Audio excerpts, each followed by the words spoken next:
ঠিক কিছুদিন আগে একটা ভিডিও ভাইরাল হয়েছিল জগন্নাথ মন্দিরে, মনে পড়ে তোমাদের? যে মন্দিরের আশেপাশে একটা ঈগল পাখি একটা পতাকা নিয়ে মন্দিরের আশেপাশে শুধু ঘুরে বেড়াচ্ছিল।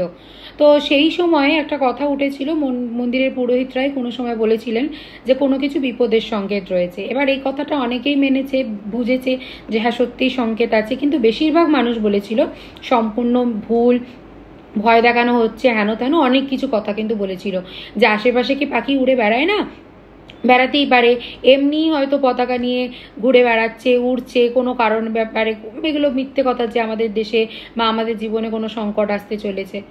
সব কিছুই এরকম অনেক কিছু নেগেটিভ কমেন্ট আমি দেখেছি। তো আজকে তারা কোথায়? আজকে দেশে দেখো যুদ্ধ লেগেই গেছে, যুদ্ধ চলছে। ভগবান জগন্নাথ মহাপ্রভু সে কিন্তু আমাদের আগের থেকেই সতর্ক করেছেন, আমাদের আগের থেকেই ইন্ডিকেশন দিয়েছিলেন, কিন্তু আমরা বুঝেও বুঝিনি, ঠিক আছে, কিন্তু আমরা সেটাকে নিয়ে আবার অনেকে রসিকতাও করেছে, সেইটাই খারাপ লাগছে। মানে তোমরা কি জানো আমাদের সনাতন ধর্মের শাস্ত্র অনুসারে কলিযুগে যে মেন পিলার, সেই মন্দিরটা কোনটা? সেটা হচ্ছে জগন্নাথ পুরী ধাম মন্দিরটা, সেটা হচ্ছে মেন পিলার।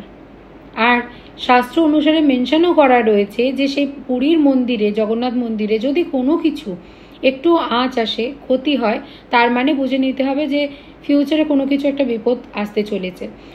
করোনা বা লকডাউন হওয়ার অনেক আগে একটা ভিডিও দেখেছিলাম বা একটা খবরও জানা গেছিল যে পুরীর মন্দিরে কোনো একটা জায়গায় একটু ইট খসে পড়েছে বা কোনো একটা অসুবিধা হয়েছে, বা মন্দিরে পুজো করতে গেলে পুরোহিত বাধা পেয়েছিল বা কোনো একটা অসুবিধা হয়েছিল, ঠিক মনে নেই খবরটা, বাট একটা কিছু হয়েছিল।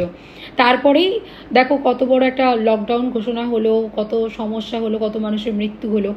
এবারেও যখন দেখো দেশের যুদ্ধ, ইন্ডিয়া পাকিস্তানের যে যুদ্ধ চলছে, তার আগে ভগবান কিন্তু আমাদের ঠিক জানিয়েছে, আমাদের সংকেত দিয়েছিল যে কোনো কিছু একটা বিপদ তো নিশ্চয়ই আসতে চলেছে।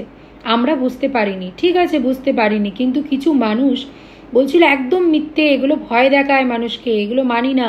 তারা কিন্তু সনাতনী, তারা হিন্দু, তারা বাঙালি, তারাই বলছে যেগুলো মানি না, এগুলো ভয় দেখায়, এগুলো মানুষকে ভয় দেখে আতঙ্কতে রাখে, এরা ভুলভাল বলে ছড়িয়ে বেড়ায়। এসব কিছু না, পাখিটা এমনি ঘুরছিল, হয়তো কোনো কারণে এমনি পতাকা নিয়ে গেছিল। মানে ঠিক আছে, তুমি বিশ্বাস করো না, তোমার বিশ্বাস হয়নি, হয় না, সেটা তুমি নিজের মধ্যে রাখো, কিন্তু এভাবে প্রচার করা উচিত হয় না। কেউ তো মানে পোস্ট করছিল কেউ কোনো গ্রুপে যে এরকম জিনিসগুলো দেখছি, এটা কি সত্যি হবে না, আমি তো এগুলো মানি না। অনেকে সেখানে কমেন্ট করছিল যে না এগুলো ভুল, এগুলো ভয়ঙ্কর কিছু না, এগুলো মানুষকে ভয় দেখানো হয়। এবার তোমরা কোথায় গেছো? এবার দেশে যুদ্ধ হচ্ছে, এবার তো বলছো না যে হ্যাঁ প্রভু তো আগে সংকেত দিয়েছিল যে কিছু একটা বিপদ হতে চলেছে। এবার তো কেউ তোমরা বলছো না।